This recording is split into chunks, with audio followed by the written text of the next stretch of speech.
Hello students, welcome you in BSc Part 2nd Mathematical Physics class. It's my 42 lecture and we are reading about the boundary value problems. It was the 5th unit in your mathematical physics syllabus. We have seen some applications as well as articles for the solution of Laplace equation. Solution of Laplace equation in Cartesian coordinate system. We have seen two applications related to the solution of Laplace equation in Cartesian coordinate system. That is, first one is the potential inside a rectangular box, आयताकार box के अंदर विभव, ये चीज़ हम पढ़ चुके हैं। इसके अलावा एक और दूसरी प्रॉब्लम थी कि दो अर्थिड भूसंपर्कित चालक प्लेटों के मध्य कोई रैखिक आवेश हो तो उसके कारण विभव का मान ज्ञात करना, ये चीज़ भी हम लोग पढ़ चुके हैं। आज हम ले रहे हैं solution of Laplace equation in spherical coordinate system. और स्फेरिकल कोऑर्डिनेट सिस्टम में आप जानते हैं कि these coordinates are like as point P having coordinates r, theta and phi. So the potential, विभव को हम ले लेते हैं psi which is the function of r, theta and phi. और इस psi फंक्शन को भी हम जब सॉल्व करते हैं तो सॉल्यूशन के लिए हम लोग इसको सेपरेशन ऑफ वेरिएबल्स के रूप में पढ़ते हैं, जिसमें हम इसको तीन फलन के रूप में ले लेते हैं, three functions. First one is capital R depends upon R only. Second one it is theta depends upon theta. ये जो सिंबल है थीटा का, ये कैपिटल थीटा होता है और ये डिपेंड करता है थीटा पर। और तीसरा सिंबल हम फाई में ले लेते हैं, ये फाई कैपिटल फाई, ये भी डिपेंड करता है फाई पर, यानी कि आर, थीटा एंड फाई।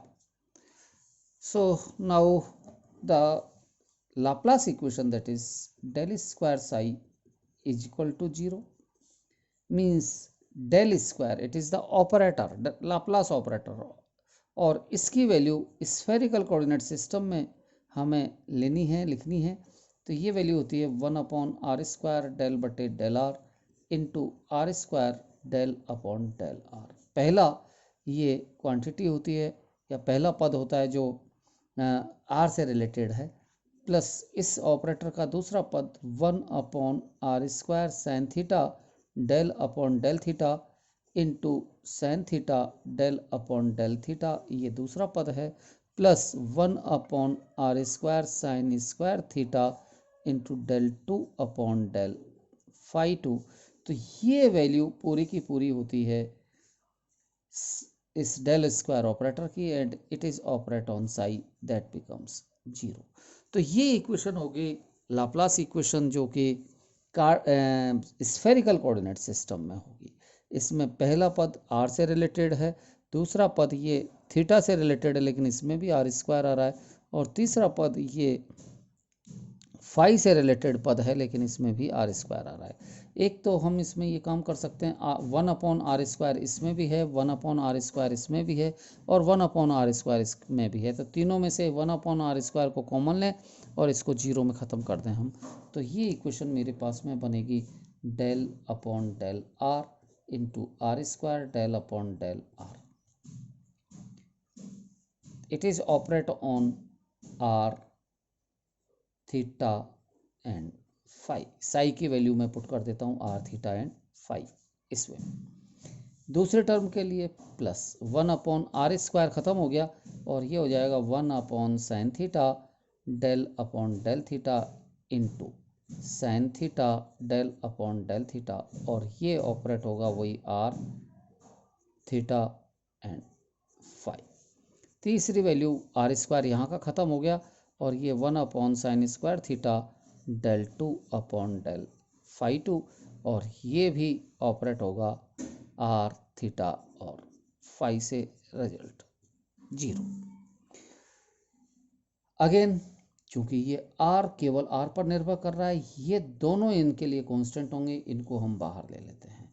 तो ये थीटा एंड फाई, यहाँ del upon del R into R square del are upon del R, पहली वैल्यू, पहली ये पद होगा, दूसरा होगा, इसमें केवल थीटा पर निर्भरता रहेगी, आर और फाई ये दोनों कांस्टेंट हैं, तो इनको हम ले लेते हैं बाहर, R phi upon sine theta del upon del theta into sine theta del upon del theta, और ये ऑपरेट होगा थीटा पर, प्लस यहाँ केवल फाई से रिलेशन है, ये दोनों बाहर आ जाएंगे, तो R and theta upon sine square theta del 2 phi upon del phi 2 is equal to 0। अब इसमें हम दोनों ओर आर थीटा फाई को डिवाइड कर देते हैं, दोनों ओर से भाग दे दिया, आर थीटा और फाई का, आर थीटा और फाई, और ये 0 में इनका भाग देंगे तो रिजल्ट 0 ही होगा। इसमें थीटा और फाई ये कैंसिल हो जाएगा, इधर आर और फाई कैंसिल हो जाएंगे, इधर आर और थीटा कैंसिल हो जाएंगे, तो पहली टर्म बची 1 upon R del upon del R into R square del are upon R, plus दूसरे टर्म में होगा ये 1 upon theta theta sine theta del upon del theta into sine theta del theta upon del theta, plus इधर 1 upon, इसको पहले इसको ले लेते हैं हम, sine square theta into 1 upon phi del 2 phi upon del phi 2 is equal to 0। विद्यार्थियों, ये मेरे पास में एक समीकरण है, और इस समीकरण को मुझे हल करना है, और इसको हल करने के लिए मैं आर थीटा और फाई के रूप में इसको हल करना चाह रहा हूँ। तो इसमें पहली ये एक टर्म है, एक टर्म ये जो केवल फाई पर रिलेटेड है, तो इस टर्म को मैं अपने एक अलग से वैल्यू मान लेता हूँ कि 1 upon phi del 2 phi upon del phi 2 is equal to, यहाँ पर ये कैपिटल आर से रिलेटेड है, ये कैपिटल थीटा से रिलेटेड है, ये ओनली फाई से रिलेटेड है, और जो आर थीटा और फाई तीनों ये कोऑर्डिनेट्स होते हैं, आर थीटा और फाई ये एक दूसरे के लिए कांस्टेंट होते हैं, इसलिए ये पद भी इन पर और इन पर किसी पर भी निर्भर नहीं करेगा, तो ये कांस्टेंट मान लेता हूँ मैं, और इसको सॉल्यूशन के लिए मैं मान लेता हूँ m माइनस एम स्क्वायर, और यहाँ से ये इक्वेशन बनेगी del 2 phi upon del phi 2 plus M square phi is equal to 0, cross multiplication किया, और इस समीकरण का जो हल होगा ये फाई के रूप में हल होगा, चूंकि ये एक सिंपल हार्मोनिक ऑसिलेटर के रूप में इक्वेशन है, तो इसका हल e की पावर आयोटा फाई के रूप में होगा, दैट इज फाई जो निर्भर कर रहा है केवल फाई पर, is equal to some constant c into e की power plus minus iota M phi. तो ये इस पहले घटक से रिलेटेड हल हो गया। इसी तरह से अब इसकी वैल्यू जो मैंने माइनस एम स्क्वायर रखी है, इसकी वैल्यू मैं यहाँ पर सब्सटीट्यूट कर दूँ, तो ये इक्वेशन मेरे पास में समीकरण फर्स्ट होगा, that is 1 upon R del R into R square del are upon R plus 1 upon theta sine theta del upon del theta ये 1 upon theta sine theta del upon del theta into sine theta del theta upon del theta minus M square upon sine square theta is equal to 0। It is equation number 3। ये equation है।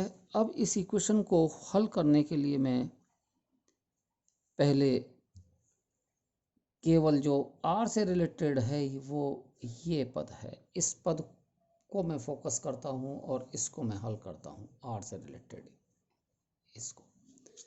तो ये r से related इस पद को हम हल करते हैं और इसको हल करने के लिए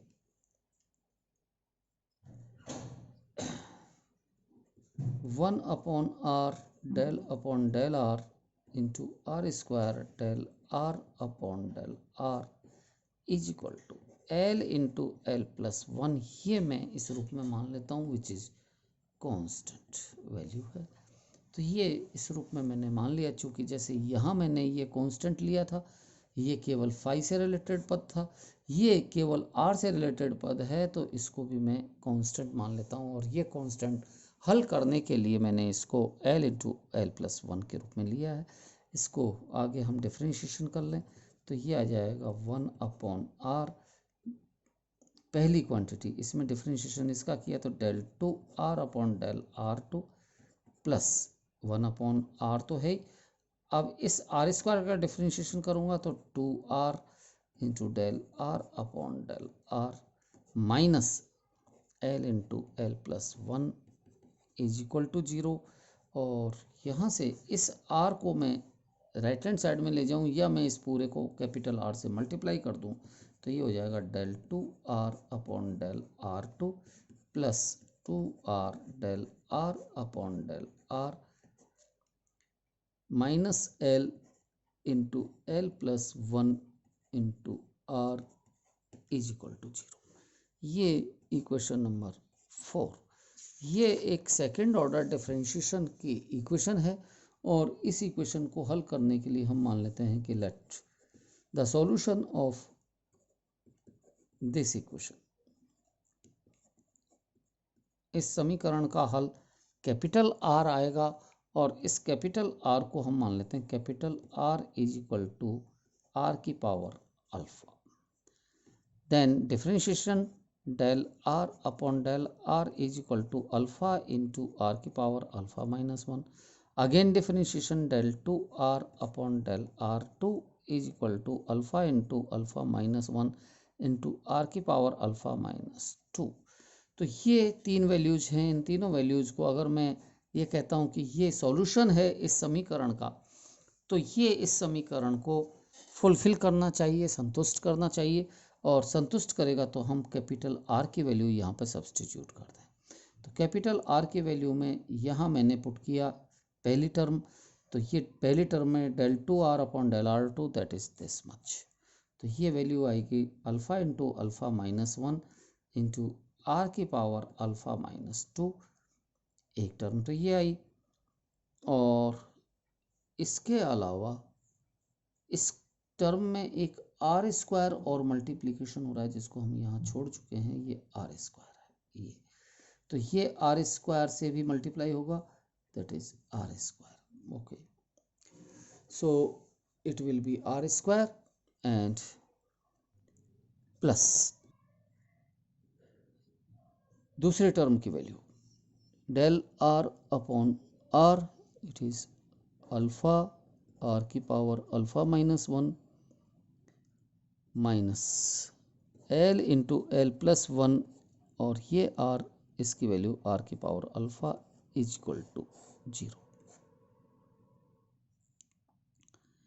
इसमें आर स्क्वायर को मैं मल्टीप्लाई करूंगा आर की पावर अल्फा माइनस 2 तो दैट बिकम्स आर की पावर अल्फा। इसी तरह से आर को मैं मल्टीप्लाई करूंगा आर की पावर अल्फा माइनस 1 तो ये बन जाएगा आर की पावर अल्फा और एक आर की पावर अल्फा ये है। तीनों टर्म्स में से आर की पावर अल्फा को हम कॉमन लेते हैं तो ये कैंसिल हो जाएंगे और ये अब आएगा alpha into alpha minus 1 plus 2 alpha minus L into L plus 1 is equal to 0। इसको और हम हल करते हैं, और इसको हल करने के लिए पहले मल्टीप्लाई कर लें, तो ये आ जाएगा alpha square minus alpha plus 2 alpha minus L into L plus 1 is equal to 0। ये इक्वेशन है, alpha square minus alpha plus 2 alpha minus, yes. तो यहाँ से मुझे मिलेगा alpha square plus alpha minus L into L plus 1 is equal to 0।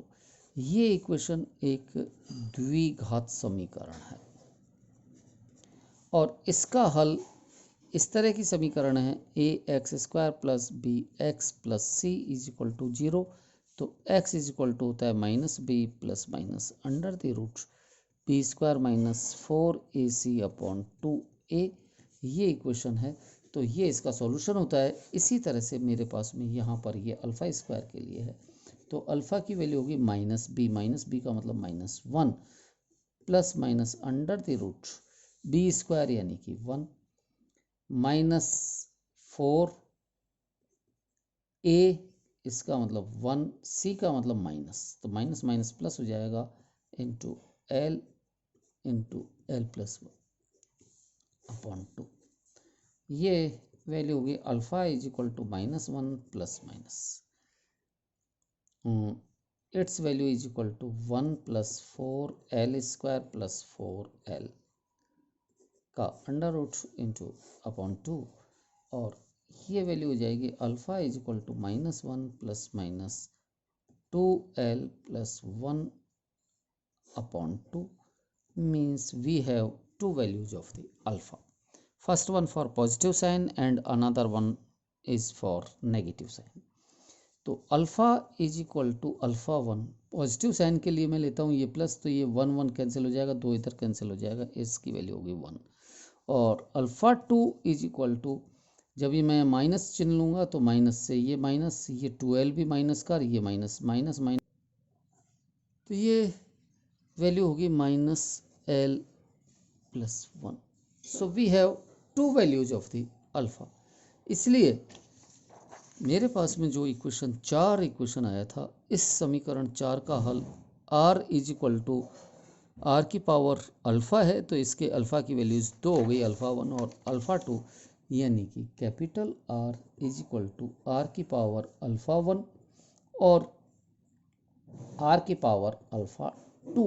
ये दो equation हुई। तो इन दोनों इक्वेशंस को मैं ले लेता हूँ a constant plus b constant के साथ में, और ये वैल्यू आ जाएंगी r is equal to a r की power alpha 1 is equal to l plus b r की power alpha 2 that is equal to minus L plus 1। और एल की वैल्यूज़ बहुत सारी हो सकती हैं, इसलिए ये कॉन्स्टेंट्स में हम सफिक्स लगा देते हैं ए एल और बी एल। तो ये इस आर का हल होगा इक्वेशन नंबर 5। इस समीकरण 4 का हल कैपिटल आर आएगा, और ये कैपिटल आर की वैल्यू होगी ए एल आर की power L plus B L R की पावर एल प्लस 1। यहाँ A L and B L these are constants, A L and B L these are constants, and we should calculate these constants by the problem by which we get it or we solve it. So according to our problem we can calculate these constants. Okay, so in our Laplace equation, that is equation number first, ये equation था। इस equation में पहली ये term है, इस term की value l into L plus 1 रखी, दूसरी टर्म ये वाली थी, इसकी वैल्यू -m स्क्वायर रखी, और इन दोनों की वैल्यू सब्सटीट्यूट कर देते हैं, तो अब मेरे पास में केवल ये थीटा से रिलेटेड टर्म बचेगी इसमें। So I put the value of first term last term in equation number 1 I get. तो समीकरण 1 अब जो मेरे पास में आएगा वो होगा that is L into L plus one. पहली टर्म तो ये हो गई। दूसरे टर्म में थीटा से रिलेटेड टर्म है, तो ये टर्म है 1/थीटा sine theta del upon del theta into sine theta del theta upon del theta minus M square upon sine square theta. ये इक्वेशन होगी जो हम लोग देख चुके हैं।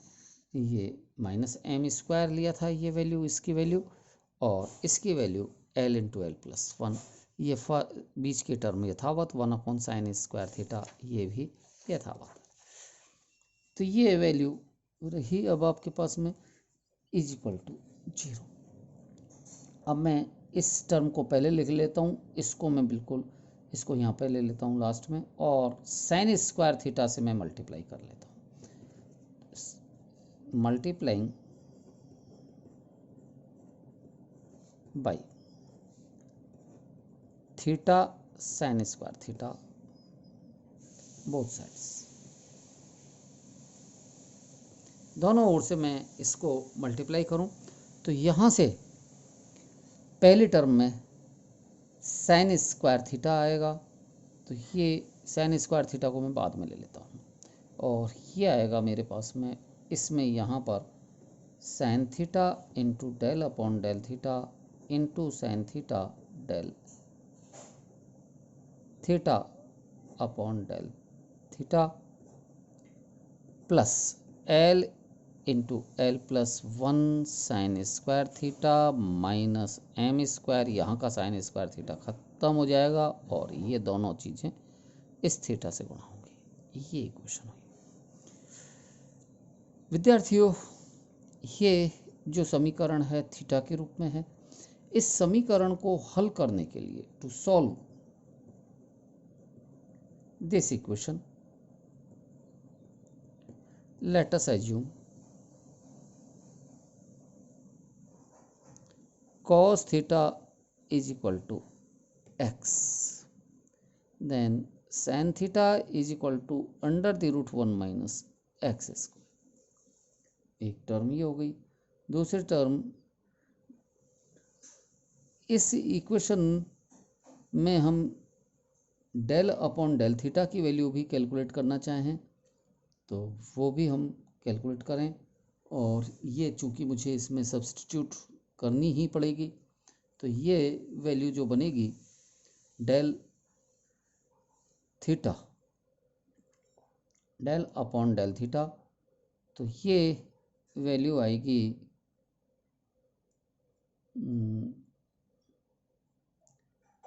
Since cos theta is equal to X means, अब हम इसको डिफ्रेंशिएशन करें तो minus sine theta into del upon del theta is equal to del X. Differentiation किया, थीटा के रेस्पेक्ट में किया, और यहाँ से ये वैल्यू आएगी थीटा, डिफ्रेंशिएशन किया इसका, del X upon del theta is equal to minus sine theta, means del X upon del theta is equal to minus sine theta, यानी कि minus under the root 1 minus x square. So del upon del X is equal to del upon del theta into del theta upon del X, ये value होगी। और ये value जो calculation होगा del upon del theta, इसकी value हम लोग substitute कर रहे हैं। ये तो डेल एक्स की वैल्यू हुई, and del upon del theta is equal to del upon del x into del X upon del theta, तो इससे हमें मिलेगा डेल अपॉन डेल थीटा की value, means del upon del theta is equal to del upon del x into del X upon del theta, यहाँ से ये value है minus under the root 1 minus x square. means its value is equal to del upon del theta is equal to minus under the root 1 minus x square into del upon del x. सो एक तो term मुझे substitute करनी है ये वाली sin theta is equal to, दूसरी मुझे term ये सब्सटीट्यूट करनी है मुझे ये वाली। तो इस तरह से मैं इस पूरी टर्म में साइन थीटा को कन्वर्ट कर रहा हूँ x के रूप में, और ये इक्वेशन बनेगी साइन थीटा, और साइन थीटा की वैल्यू आएगी that is minus sine theta is equal to sine theta is equal to under the root 1 minus x square into del upon del theta, its value is equal to minus under the root 1 minus x square delta upon delta X, ये value. फिर sine theta की value under the root 1 minus x square, del upon del theta की value minus under the root 1 minus x square delta upon delta X, और ये operate होगा theta पर। ये तो पहली टर्म हो गई। दूसरी टर्म में plus L into L plus 1 sine square theta, इसकी वैल्यू है 1 minus x square minus M square, और ये सब कुछ मल्टीप्लाई होगा थीटा से इज इक्वल टू 0। और इसको अरेंज कर लें हम, तो यहाँ दो माइनस से गुणा होगा, माइनस माइनस प्लस हो जाएंगे, और ये इससे गुणा होगा तो 1 minus x square into del upon del x into 1 minus x square, इन दोनों का multiplication del theta upon del theta की जगह del x plus L into L plus 1 into 1 minus x square minus M square theta is equal to 0। ये समीकरण 6। तो students, it is an standard equation, और इस इक्वेशन को हम कहते हैं this equation is known as associated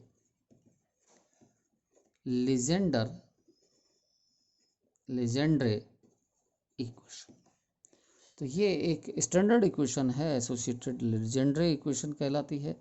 इसमें भी अगर हम ये कहें एल इज इक्वल टू 0, तो ये टर्म इसमें वैनिश हो जाएगी। No, M is equal to 0, इसमें एम इज इक्वल टू 0 कर दें तो ये टर्म वैनिश हो जाएगी, यानी कि अब इसमें केवल थीटा की टर्म रहेंगी या एल की टर्म रहेंगी। एल में आर है, इसका मतलब ये 2 डायमेंशन का केस हो जाएगा, और तब ये कहलाती है दिगंशी सममिति। दिगंशी सममिति 2 डायमेंशन की सममिति होती है, जिसमें आर और थीटा ये बचते हैं, फाई नहीं बचता, तो ये दिगंशी सममिति कहलाएगी तब जबकि एम इज इक्वल टू 0, और उस स्थिति में इसको हम नाम दे देते हैं लीजेंड्रे इक्वेशन। तो ये लीजेंड्रे इक्वेशन है, और इसका हल जो होता है वो पॉलिनोमियल्स के रूप में होता है, लीजेंड्रे पॉलिनोमियल। इसका इसलिए ये वैल्यू जो हल के रूप में आएगी theta A is equal to that is Legendre polynomial P L X, यानी कि पी एल कॉस थीटा, ये इसका हल होता है। तो ये तीनों घटक हैं, और तीनों घटकों से रिलेटेड सॉल्यूशन मिले हमें। एक सॉल्यूशन तो आर से संबंधित सॉल्यूशन था, वो तो पहला वाला ये वाला सॉल्यूशन। दूसरा सॉल्यूशन थीटा से रिलेटेड है, तो ये पॉलिनोमियल के रूप में है, ये थीटा का रिलेशन। और तीसरा इसमें रिलेशन था फाई से संबंधित, that is phi is equal to ये है। अगर दिगंशी सममिति होती है तो ये वैनिश हो जाएगा, क्योंकि m की वैल्यू 0 हो जाएगी, इसकी वैल्यू 1 हो जाएगी, ये कांस्टेंट का कोई अर्थ नहीं। तो ये फाई नहीं रहेगा, और उस स्थिति में r और थीटा केवल 2 ही कांस्टेंट बचेंगे। तो विद्यार्थियों, ये तीनों इसमें कंपोनेंट्स निकल के आते हैं, और इन तीनों कंपोनेंट्स से जो रिजल्ट आएंगे वो रिजल्ट एक इक्वेशन के रूप में आएगा, और इस इक्वेशन की वैल्यू आएगी that is psi is equal to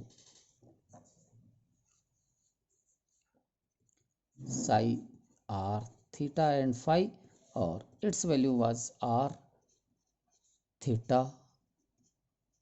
and phi, और इनके हमने कंपोनेंट्स की वैल्यू कैलकुलेट की हैं। तो ये आ जाएगा psi is equal to R वाली टर्म का वैल्यू है ए एल आर की power L plus B L R की पावर माइनस एल प्लस 1, पहली टर्म आर की। दूसरा इसकी वैल्यू पी एल एक्स यानी कि कॉस थीटा, ये लेजेंड्रे पॉलिनोमियल।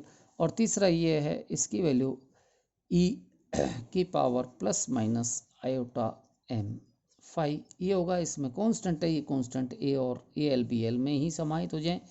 तो ए एल बी एल के बहुत सारे ऑप्शंस होते हैं, इसलिए summation L is equal to 0 से इन्फिनिटी। तो ये वैल्यू होगी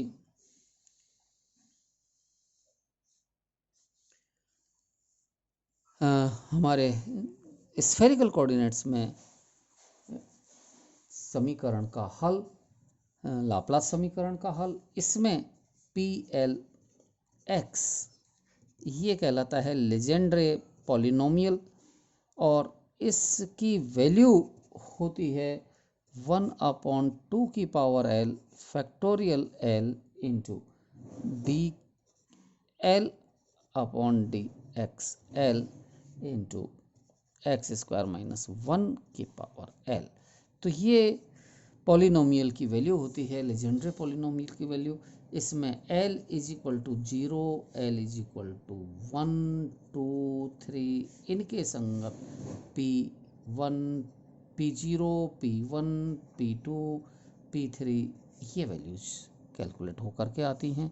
और यहाँ पर P0 की वैल्यू तो P0 इज इक्वल टू 0 मिलेगा, क्यों कि यहाँ L की वैल्यू 0 रखेंगे तो ये पावर 0 होते ही इसकी वैल्यू हो जाएगी 1, और डिफरेंशिएशन 1 का डिफरेंशिएशन 0, इसलिए P0 इज इक्वल टू 0।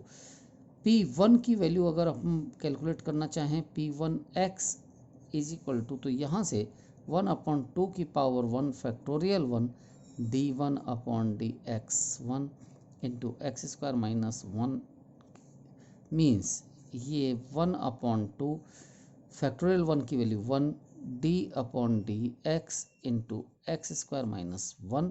और जब हम इसको सॉल्व करते हैं तो ये एक्स स्क्वायर का डिफरेंशिएशन आएगा 1/2 इंटू 2x, और 1 का डिफरेंशिएशन 0, 2 से 2 कैंसिल हो जाएगा, ये वैल्यू x हो जाएगी, यानी कि P1x is equal to x यानी कि cos थीटा।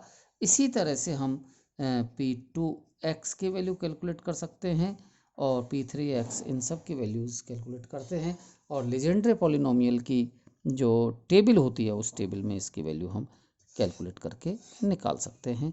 तो ये लाप्लास समीकरण का हल है जो कि स्फेरिकल कोऑर्डिनेट सिस्टम में है।